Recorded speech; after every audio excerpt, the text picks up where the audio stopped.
Welcome back to Primetime News and a special welcome once again to our viewers on onespotmedia.com. Up first this evening, a war of words is developing between the Police Federation and the Independent Commission of Investigations, INDECOM. Now, INDECOM is hitting back at suggestions from the Federation that it is attempting to erode the morale of the police. We sat down with the head of the commission, Terrence Williams, earlier today.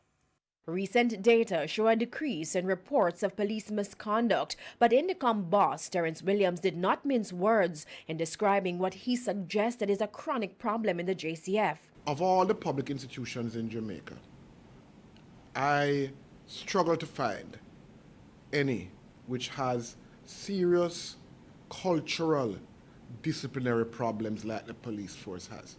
He was responding to criticisms by the Police Federation of the recommendations outlined in INDECOM's second quarterly report. One of them is that officers facing criminal charges, including murder, should not continue their daily operation with force-issued weapons. Mr. Williams went a step further, outlining other disciplinary measures. They can fail to rehire you when you come, your contract is over.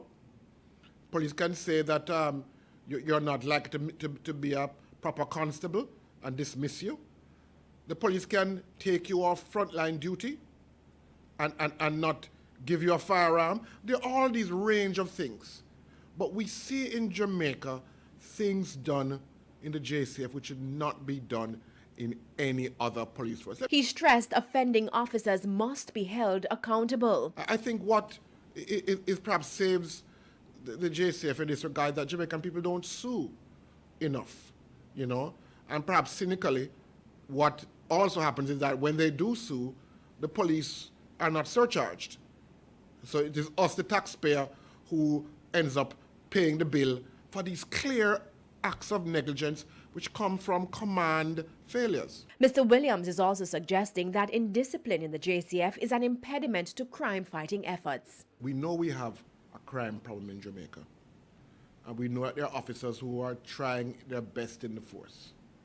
And we need the JCF to be at its best and to be an effective force in law and order. But they are not going to achieve that until they first sort out their discipline problem.